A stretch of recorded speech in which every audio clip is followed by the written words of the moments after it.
ಸ್ನೇಹಿತರೆ, ಮೀಡಿಯಾ ಮಾಸ್ಟರ್ಸ್ಗೆ ಸ್ವಾಗತ ಸುಸ್ವಾಗತ. ಗೆಳೆಯರೆ, ನಿಮಗೆ ನೀರವ್ ಮೋದಿ, ಮೆಹುಲ್ ಚೋಕ್ಸಿ, ವಿಜಯ್ ಮಲ್ಯ ಇವರೆಲ್ಲ ಗೊತ್ತಿದೆ ಅಲ್ವಾ? ಒಂದು ಕಾಲದಲ್ಲಿ ಇವರೆಲ್ಲ ಭಾರತದ ಶ್ರೀಮಂತರ ಪಟ್ಟಿಯಲ್ಲಿ ಸ್ಥಾನವನ್ನು ಪಡ್ಕೊಂಡಿದ್ದವರು. ಆದರೆ ಈಗ ಭಾರತದ ಮೋಸ್ಟ್ ವಾಂಟೆಡ್ ಪಟ್ಟಿಯಲ್ಲಿ ಇವರ ಹೆಸರುಗಳಿವೆ. ಬ್ಯಾಂಕ್ಗಳಿಂದ ಪಡ್ಕೊಂಡಿದ್ದ ಸಾಲವನ್ನು ವಾಪಸ್ ಕೊಡದೆ ದೇಶ ಬಿಟ್ಟು ಓಡ್ಹೋದ ಗಂಟು ಕಳ್ಳರು ಇವರು. ಇಂಥವರ ಪಟ್ಟಿ ಭಾರತದಲ್ಲಿ ತುಂಬಾ ಉದ್ದ ಇದೆ. ಇನ್ನು ಈ ಪ್ರಾತಸ್ಮರಣೀಯರನ್ನು ಇವಾಗ ಯಾಕೆ ನೆನಪು ಮಾಡ್ಕೊಳ್ತಾ ಇದ್ದೀನಿ ಅಂದರೆ, ಇಂಥ ಮಹಾಪುರುಷರು ಬರೀ ಭಾರತದಲ್ಲಿ ಮಾತ್ರ ಅಲ್ಲ, ಜಗತ್ತಿನ ನಾನಾ ದೇಶಗಳಲ್ಲಿದ್ದಾರೆ. ಆದರೆ ಅವರನ್ನು ಆ ದೇಶಗಳು ಟ್ರೀಟ್ ಮಾಡುವ ರೀತಿ ಮಾತ್ರ ಭಾರತಕ್ಕಿಂತ ತುಂಬ ಭಿನ್ನವಾಗಿರುತ್ತೆ. ನಮ್ಮಲ್ಲಿ ಆರ್ಥಿಕ ಅಪರಾಧಗಳಿಗೆ ದೊಡ್ಡ ಮಟ್ಟದ ಶಿಕ್ಷೆ ಇಲ್ಲ, ಆದರೆ ಇಂಥ ಅಪರಾಧಗಳಿಗೆ ಮರಣದಂಡನೆಯನ್ನು ವಿಧಿಸುವ ದೇಶಗಳು ಕೂಡ ನಮ್ಮ ನಡುವೆ ಇವೆ. ಇಲ್ಲಿ ಅಂಥದ್ದೇ ಒಂದು ದೇಶ ಅಲ್ಲಿನ ಮಹಿಳಾ ಉದ್ಯಮಿಯನ್ನು ಕೊಂದೇ ಹಾಕೋದಕ್ಕೆ ಆದೇಶವನ್ನು ಕೊಟ್ಟಿದೆ. ಅದಕ್ಕೆ ಕಾರಣ, ಆಕೆ ಲಕ್ಷಾಂತರ ಕೋಟಿ ರೂಪಾಯಿಯನ್ನು ವಂಚಿಸಿದ್ಲು, ದೇಶದ GDPಯ 6% ಹಣವನ್ನು ನುಂಗಿ ನೀರು ಕುಡಿದಿದ್ಲು ಅನ್ನೋದು. ಹಾಗಾದರೆ ಅಷ್ಟು ಹಣವನ್ನು ತಿಂದು ತೆಗೆದ ಮಹಿಳಾ ಉದ್ಯಮಿ ಯಾರು?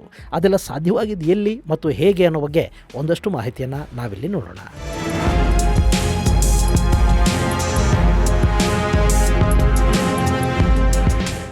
ಬ್ಯಾಂಕುಗಳು ದೇಶದ ಆರ್ಥಿಕತೆಯ ಮೂಲಗಳು ಅಂತ ಗುರುತಿಸ್ಕೊಳ್ಳುತ್ತವೆ. ಒಂದು ದೇಶದ ಆರ್ಥಿಕತೆ ಸುಸ್ಥಿರವಾಗಿರಬೇಕು ಅಂದರೆ ಅಲ್ಲಿನ ಬ್ಯಾಂಕಿಂಗ್ ಕ್ಷೇತ್ರ ಆರೋಗ್ಯಕರವಾಗಿರಬೇಕು. ಜನರ ದುಡಿಮೆಯ ಹಣವನ್ನು ಬ್ಯಾಂಕುಗಳು ನಾನಾ ರೀತಿಯಲ್ಲಿ ಮತ್ತೆ ಮತ್ತೆ ದುಡಿಸುವ ಕೆಲಸದಲ್ಲಿ ನಿರತ ಆಗಬೇಕು.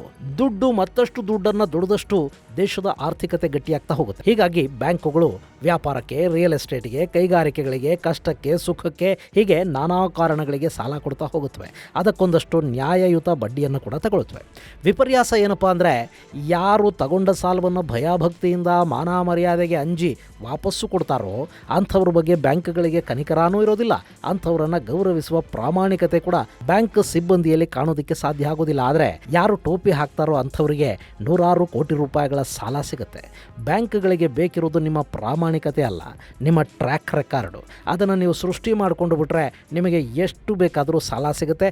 ಆಮೇಲೆ ಬೇಕಾದರೆ ನೀವು ನಕಲಿ ದಾಖಲೆಗಳನ್ನು ಕೊಡಿ, ಅಥವಾ ಕೊಟ್ಟ ದಾಖಲೆಯನ್ನೇ ನಕಲಿ ಮಾಡಿ ಮೋಸ ಮಾಡಿ ಬ್ಯಾಂಕ್ಗಳು ನೋಡ್ತಾ ಸುಮ್ಮನೆ ಇದ್ದು ಬಿಡುತ್ತವೆ. ಅಬಾಬಾ ಅಂದರೆ ನಿಮ್ಮ ಮೇಲೊಂದು ಕೇಸ್ ದಾಖಲಾಗಬಹುದು. ಅದು ವಂಚನೆಯ ಕೇಸು. ಅದು ಇತ್ಯರ್ಥ ಆಗೋದಕ್ಕೆ ಅದು ಇನ್ನು ಎಷ್ಟು ವರ್ಷ ಹಿಡಿಯುತ್ತೆ ಅನ್ನೋದು ನಿಮಗೆ ಗೊತ್ತಿದೆ. ಹೀಗಾಗಿನೇ ಭಾರತದಲ್ಲಿ ಸಾಕಷ್ಟು ಶ್ರೀಮಂತರು, ರಾಜಕಾರಣಿಗಳು ಇವತ್ತಿಗೂ ಕೂಡ ಬ್ಯಾಂಕ್ಗಳಿಂದ ನೂರಾರು ಕೋಟಿ ರೂಪಾಯಿಗಳಷ್ಟು ಸಾಲ ಪಡ್ಕೊಂಡು ಸುಖವಾಗಿ ಐಷಾರಾಮಿ ಬದುಕನ್ನು ನಡೆಸೋದಕ್ಕೆ ಸಾಧ್ಯವಾಗ್ತಾ ಇದೆ. ನಮ್ಮಲ್ಲಿ ವಂಚಕರಿಗೆ ವಿಚಿತ್ರ ಧೈರ್ಯ ಏನು ಅಂದರೆ, ಮೋಸ ಮಾಡಿದರೆ ನಮ್ಮಲ್ಲಿ ನೇಣಿಗೆ ಹಾಕೋದಿಲ್ಲ. ಜಾಸ್ತಿ ಅಂದರೆ ಒಂದಷ್ಟು ವರ್ಷ ಜೈಲು, ಅದು ಕೂಡ ಅಪರಾಧ ಸಾಬೀತಾದರೆ ಅದಕ್ಕೆ ಎಷ್ಟು ವರ್ಷ ಬೇಕೋ ಅಲ್ಲಿವರೆಗೆ ಯಾರು ಬದುಕಿರ್ತಾರೋ ಯಾರಿಗೆ ಗೊತ್ತು. ಆದರೆ ಎಲ್ಲ ದೇಶಗಳಲ್ಲೂ ಕೂಡ ಕಾನೂನುಗಳು ಹೀಗೆ ಇಲ್ಲ. ಇತ್ತೀಚೆಗೆ ಬ್ಯಾಂಕ್ ಒಂದಕ್ಕೆ $12.5 ಬಿಲಿಯನ್ ಅಂದರೆ ಭಾರತೀಯ ಕರೆನ್ಸಿಯ ಲೆಕ್ಕದಲ್ಲಿ ಹೇಳೋದಾದರೆ 1,00,000 ಕೋಟಿಗೂ ಅಧಿಕ ಹಣವನ್ನು ವಂಚಿಸಿದ ಖ್ಯಾತ ಉದ್ಯಮಿಯೊಬ್ಬರಿಗೆ ಗಲ್ಲು ಶಿಕ್ಷೆಯನ್ನು ವಿಧಿಸಲಾಗಿದೆ. ಆಕೆಯ ಕಾರಣದಿಂದ ಆ ದೇಶದ ಆರ್ಥಿಕತೆಗೆ ದೊಡ್ಡ ಹೊಡೆತ ಬಿತ್ತು. ಹೀಗಾಗಿ ಆಕೆ ಕ್ಷಮೆಗೆ ಅರ್ಹಳಲ್ಲ ಅನ್ನೋ ನಿರ್ಧಾರಕ್ಕೆ ಅಲ್ಲಿನ ನ್ಯಾಯಾಲಯ ಹೊಂದಿದೆ. ಅಂದಹಾಗೆ ಈ ಘಟನೆ ನಡೆದಿರೋದು ಆಗ್ನೇಯ ಏಷ್ಯಾದ ದೇಶ ವಿಯೆಟ್ನಾಂನಲ್ಲಿ. ಇನ್ನು ಅಲ್ಲಿ ಮರಣದಂಡನೆಗೆ ಗುರಿಯಾಗಿರೋದು ವಿಯೆಟ್ನಾಂನ ಖ್ಯಾತ ರಿಯಲ್ ಎಸ್ಟೇಟ್ ಉದ್ಯಮಿ ಟ್ರುಒಂಗ್ ಮೈಲಾನ್. ಈ ಟ್ರುಒಂಗ್ ಮೈಲಾನ್ ವಿಯೆಟ್ನಾಂ ಮೂಲದ ಉದ್ಯಮಿ. ವ್ಯಾನ್ ಥಿನ್ ಫಾಟ್ ಅನ್ನೋ ಸಂಸ್ಥೆಯನ್ನು ಕಟ್ಟಿ ದೊಡ್ಡ ವ್ಯಾಪಾರಿ ಸಾಮ್ರಾಜ್ಯದ ರಾಣಿ ಅನ್ನಿಸ್ಕೊಂಡಿದ್ದವಳು ಆಕೆ. ಅಂಥ ಲ್ಯಾನ್ ವಿರುದ್ಧ ಹಣ ದುರ್ಬಳಕೆ, ಬ್ಯಾಂಕಿಂಗ್ ನಿಯಮಗಳ ಉಲ್ಲಂಘನೆ ಸೇರಿ ಹಲವಾರು ವಂಚನೆ ಪ್ರಕರಣಗಳು ದಾಖಲಾದವು. ಈಕೆಯಿಂದ ವಿಯೆಟ್ನಾಂನ ಒಟ್ಟು GDPಯ 3% ಅಂದರೆ ಸುಮಾರು 1,00,000 ಕೋಟಿ ರೂಪಾಯಿಗಳಷ್ಟು ವಂಚನೆ ಆಗಿದೆ ಅಂತ ಹೇಳಲಾಗಿತ್ತು. ಇದೀಗ ಈ ಆರೋಪಗಳು ಸಾಬೀತಾಗಿವೆ. ಈ ಪ್ರಕರಣದ ವಿಚಾರಣೆಯನ್ನು ನಡೆಸಿರುವ ಅಲ್ಲಿನ ಹೋಚಿ ಮಿನ್ ನ್ಯಾಯಾಲಯ ಲ್ಯಾನ್ ಅವರಿಗೆ ಗಲ್ಲು ಶಿಕ್ಷೆಯನ್ನು ವಿಧಿಸಿದೆ. ಹಾಗೆ ಲ್ಯಾನ್ ಅವರಿಗೆ ಸಂಬಂಧಿಸಿದ 1,000ಕ್ಕೂ ಅಧಿಕ ಆಸ್ತಿಪಾಸ್ತಿಗಳನ್ನು ಜಪ್ತು ಮಾಡಿಕೊಳ್ಳೋದಕ್ಕೆ ಸರ್ಕಾರಕ್ಕೆ ನ್ಯಾಯಾಲಯ ಆದೇಶವನ್ನು ಕೂಡ ಕೊಟ್ಟಿದೆ.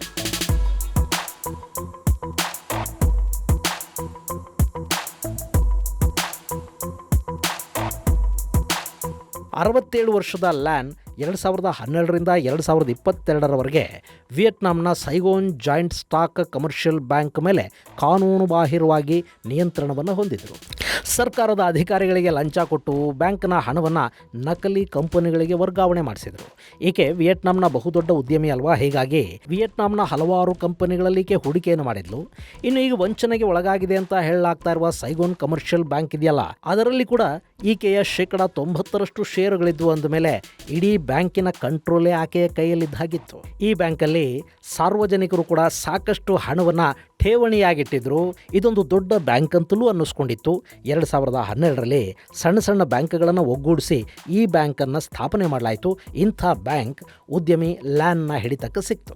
ಇನ್ನು ಈ ಬ್ಯಾಂಕ್ನ ಒಟ್ಟು ಆಸ್ತಿ 673 ಬಿಲಿಯನ್ ವಿಯೆಟ್ನಾಮಿ ಡಾಲರ್ಗಳಾಗಿತ್ತು. ದೊಡ್ಡ ಕಂಪನಿಯ ಬ್ಯಾಂಕು, ಹೀಗಾಗಿ ಜನ ಕೂಡ ನಂಬಿಕೆಯಿಂದ ಸಾಕಷ್ಟು ಹಣವನ್ನು ಠೇವಣಿಯಾಗಿಟ್ಟಿದ್ರು. ಹೀಗೆ ಜನ ಇಟ್ಟ ಹಣವನ್ನು ಬ್ಯಾಂಕೇನು ಸುಮ್ಮನೆ ತಿಜೋರಿಯಲ್ಲಿ ಇಟ್ಕೊಂಡು ಕೂತ್ಕೊಳ್ಳೋದಿಲ್ಲ. ಆ ಹಣವನ್ನು ಬ್ಯಾಂಕು ದುಡಿಸಬೇಕು ಮತ್ತು ಆ ಹಣವನ್ನು ಬ್ಯಾಂಕ್ ಸಾಲದ ರೂಪದಲ್ಲಿ ಹೊರಗೆ ಕೊಡಬೇಕು. ಅದರಿಂದ ಬಂದ ಬಡ್ಡಿಯ ಹಣವನ್ನು ಠೇವಣಿ ಇಟ್ಟವರಿಗೆ ಕೊಡಬೇಕು ಮತ್ತು ಬ್ಯಾಂಕಲ್ಲಿ ಕೆಲಸ ಮಾಡೋರಿಗೆ ವೇತನವನ್ನು ಕೊಡಬೇಕು. ಹೀಗಾಗಿ ಬ್ಯಾಂಕು 2012ರಿಂದ 2022ರವರೆಗೆ ಸುಮಾರು 2,500 ಕಂಪನಿಗಳಿಗೆ, ಉದ್ಯಮಗಳಿಗೆ ಸಾಲವನ್ನು ಕೊಟ್ಟಿತ್ತು. ಹಾಗೆ ಕೊಟ್ಟ ಸಾಲ ಬರೋಬ್ಬರಿ $44 ಬಿಲಿಯನ್. ಸೊ ಬ್ಯಾಂಕ್ ಅತ್ಯುತ್ತಮವಾಗಿ ಕೆಲಸ ಮಾಡ್ತಾ ಇದೆ, ನಮ್ಮ ಹಣಕ್ಕೆ ಗ್ಯಾರಂಟಿ ಇದೆ ಅಂತ ಜನ ಮಾತಾಡ್ಕೋತಾ ಇದ್ರು. ಹಾಗೆ ತಾವು ದುಡಿದ ಹಣವನ್ನು, ತಮ್ಮ ಸೇವಿಂಗ್ಸನ್ನು ತಗೊಂಡು ಬಂದು ಈ ಬ್ಯಾಂಕಲ್ಲಿ ಠೇವಣಿ ಇಡ್ತಾ ಇದ್ರು. ಇದೆಲ್ಲ ಆಗಿ ಒಂದು 10 ವರ್ಷ ಕಳೆದ ಮೇಲೆ ಅಲ್ಲೊಂದು ಭಯಾನಕ ಮಾಹಿತಿ ಹೊರಬಿತ್ತು. ಆ ಬ್ಯಾಂಕ್ ಸಾಲ ಕೊಟ್ಟಿದ್ದ 2,500 ಕಂಪನಿಗಳಿದ್ವಲ್ಲ, ಅವಷ್ಟು ಕೂಡ ಫೇಕ್ ಕಂಪನಿಗಳು ಅನ್ನೋದು ತನಿಖೆಯಿಂದ ಬಹಿರಂಗಗೊಳ್ತು. ಗೆಳೆಯರೆ, 2012ರಲ್ಲಿ ಆರಂಭಗೊಂಡ ಬ್ಯಾಂಕಲ್ಲಿ ಎಲ್ಲ ಕೂಡ ಚೆನ್ನಾಗಿ ನಡೀತಾ ಇದೆ ಅನ್ನೋ ಥರ ಕಾಣ್ತಾ ಇತ್ತು. ಆದರೆ 2019-20ರಲ್ಲಿ ಚೈನಾ ವೈರಾಣು ಬಂತು. ಇಡೀ ಜಗತ್ತಿನ ಆರ್ಥಿಕತೆಯ ಮೇಲೊಂದು ಕರಿನೆರಳು ಆವರಿಸಿಕೊಳ್ತು. ಅದಾದ 1 ವರ್ಷಕ್ಕೆ ಅಂದರೆ 2021ರಲ್ಲಿ ವಿಯೆಟ್ನಾಂನ ಈ ಬ್ಯಾಂಕಲ್ಲಿ ಕೂಡ ಏನೋ ಸಮಸ್ಯೆ ಆಗ್ತಾ ಇದೆ ಅಂತ ಅನಿಸೋದಕ್ಕೆ ಶುರುವಾಯಿತು. ಇದೇ ಹೊತ್ತಲ್ಲಿ ವಿಯೆಟ್ನಾಮಲ್ಲಿ ಭ್ರಷ್ಟಾಚಾರ ವಿರೋಧಿ ಅಭಿಯಾನಗಳು ಆರಂಭ ಆದವು. 2022ರ ಹೊತ್ತಿಗೆ ಈ ಅಭಿಯಾನಗಳಿಗೆ ಒಂದಷ್ಟು ವೇಗ ಸಿಕ್ತು. ಅದು ಅಲ್ಲಿನ ರಾಜಕೀಯದಲ್ಲಿ ಕೂಡ ಅಲ್ಲೋಲ ಕಲ್ಲೋಲವನ್ನು ಸೃಷ್ಟಿ ಮಾಡ್ತಾ ಹೋಯಿತು. ಹೀಗಾಗಿ ಸರ್ಕಾರ ಒಂದಷ್ಟು ತನಿಖೆಗಳಿಗೆ ಆದೇಶವನ್ನು ಕೊಡ್ತು. ಆಗ ಹೊರಬಂದದ್ದೇ ಈ ಬ್ಯಾಂಕಿನ ನಕಲಿ ಲೋನುಗಳ ಹಗರಣ. ಇಲ್ಲಿ ಈ ಬ್ಯಾಂಕ್ ಸಾಲ ಕೊಟ್ಟಿದ್ದ ಕಂಪನಿಗಳು ವಾಸ್ತವವಾಗಿ ಇರಲೇ ಇಲ್ಲ. ಅವೆಲ್ಲ ಕಾಗದದ ಮೇಲಿನ ಕಂಪನಿಗಳಾಗಿದ್ವು. ಫೇಕ್ ವೆಬ್ಸೈಟು, ಫೇಕ್ ದಾಖಲೆಗಳನ್ನು ಇಟ್ಕೊಂಡು ತಲೆ ಎತ್ತಿದ್ದ ಈ ಶೆಲ್ ಕಂಪನಿಗಳ ನಿಜವಾದ ಒಡತಿ ಇದೇ ಲ್ಯಾನ್ನೇ ಆಗಿದ್ರು. ಹೀಗಾಗಿ ಬ್ಯಾಂಕ್ನಿಂದ ಕಂಪನಿಗಳಿಗೆ ಹೋಗಿದ್ದ ಅಷ್ಟೂ ಸಾಲದ ಹಣ ಲ್ಯಾನ್ನವರ ಖಜಾನೆಯನ್ನು ಸೇರಿತ್ತು. ಕಡೆಗೆ ಈ ಕಂಪನಿಗಳು ದಿವಾಳಿಯನ್ನು ಘೋಷಿಸಿಕೊಳ್ಳೋ ಸಿದ್ಧತೆಯನ್ನು ಮಾಡ್ಕೋತಾ ಇದ್ವು. ಆ ಮೂಲಕ ಬ್ಯಾಂಕಿಗೆ ಲಕ್ಷಾಂತರ ಕೋಟಿ ರೂಪಾಯಿಗಳ ಹಣ ನಷ್ಟ ಆಗ್ತಾ ಇತ್ತು. ಅಷ್ಟರಲ್ಲಿ ಪ್ರಕರಣ ಬೆಳಕಿಗೆ ಬಂತು. ಹೀಗಾಗಿ ಅಲ್ಲಾಗಬೇಕಾಗಿದ್ದ ವಂಚನೆ ಒಂದು ಅರ್ಧದಷ್ಟು ಕಡಿಮೆ ಆಯಿತು. ಇಷ್ಟಾದರೂ $1,00,000 ಕೋಟಿ ಅಧಿಕ ಹಣ ಅಲ್ಲಿ ವಂಚನೆಯಾಗಿದೆ. ಈ ಆರೋಪದ ಮೇಲೆ 2022ರಲ್ಲಿ ಲ್ಯಾನ್ ಅವರನ್ನು ಬಂಧಿಸಲಾಯಿತು. ನ್ಯಾಯಾಲಯ ಕೂಡ ಈ ಪ್ರಕರಣವನ್ನು ಸೀರಿಯಸ್ ಆಗಿ ತಗೊಳ್ತು. ಲ್ಯಾನ್ ವಂಚನೆಯಿಂದಾಗಿ ದೇಶದ ಆರ್ಥಿಕತೆಯ ಮೇಲೆ ಇದು ಗಂಭೀರ ಪರಿಣಾಮವನ್ನು ಬೀರ್ತಾ ಇರೋದ್ರಿಂದ ಆಕೆಯ ಈ ಆರ್ಥಿಕ ಅಪರಾಧವನ್ನು ತುಂಬ ಸೀರಿಯಸ್ ಅಪರಾಧ ಅಂತ ಪರಿಗಣಿಸಿದ ನ್ಯಾಯಾಲಯ ಆಕೆಗೆ ಗಲ್ಲು ಶಿಕ್ಷೆ ಕೊಡೋದರ ಜೊತೆಗೆ $26.9 ಮಿಲಿಯನ್ ದಂಡವನ್ನು ಕೂಡ ವಿಧಿಸಿದೆ. ಇದರ ಜೊತೆಗೆ ಈ ಕೃತ್ಯವನ್ನು ಎಸಗೋದಕ್ಕೆ ಲ್ಯಾನ್ಗೆ ಸಹಾಯ ಮಾಡಿದ ಲ್ಯಾನ್ ಅವರ ಸಹೋದರಿಯ ಮಗಳು ಟ್ರಾಂಗ್ ಹ್ಯೂ ವ್ಯಾನ್ಗೆ 17 ವರ್ಷ ಶಿಕ್ಷೆ ವಿಧಿಸಲಾಗಿದೆ. ಜೊತೆಗೆ ಲ್ಯಾನ್ ಪತಿ ಎರಿಕ್ ಚು ನ್ಯಾಪ್ಕಿ 9 ವರ್ಷ ಜೈಲು ಶಿಕ್ಷೆಗೆ ಗುರಿಯಾದರೆ ಲ್ಯಾನ್ ವಂಚನೆಗೆ ಸಹಾಯ ಮಾಡೋದಕ್ಕೆ $5.2 ಮಿಲಿಯನ್ ಲಂಚ ತಗೊಂಡಿದ್ದ ಸೆಂಟ್ರಲ್ ಬ್ಯಾಂಕ್ನ ಮಾಜಿ ಅಧಿಕಾರಿ ಡೋಥಿ ನಾನ್ ಅವರಿಗೆ ಜೀವಾವಧಿ ಶಿಕ್ಷೆಯನ್ನು ವಿಧಿಸಿ ನ್ಯಾಯಾಲಯ ತೀರ್ಪನ್ನು ಕೊಟ್ಟಿದೆ. ಇನ್ನು ಲ್ಯಾನ್ ಅರೆಸ್ಟ್ನ ನಂತರ ವಿಯೆಟ್ನಾಂನಲ್ಲಿ ರಿಯಲ್ ಎಸ್ಟೇಟ್ ವಲಯಕ್ಕೆ ದೊಡ್ಡ ಹೊಡೆತಾನೆ ಬಿದ್ದಿದೆ. ಜನ ಪ್ರಾಪರ್ಟಿಗಳನ್ನು ಖರೀದಿ ಮಾಡೋದಕ್ಕೆ ಮುಂದೆ ಬರ್ತಾ ಇಲ್ಲ. ಎಲ್ಲಿ ಮೋಸ ಹೋಗ್ತೀವೋ ಅಂತ ಅವರು ಹೆದರ್ತಾ ಇದ್ದಾರೆ. ಹೀಗಾಗಿ 2023ರಲ್ಲಿ ಸುಮಾರು 1,300 ಪ್ರಾಪರ್ಟಿ ಸಂಸ್ಥೆಗಳು ಮಾರ್ಕೆಟ್ನಿಂದ ಹಿಂದೆ ಸರಿಬೇಕಾಗಿ ಬಂದಿದೆ.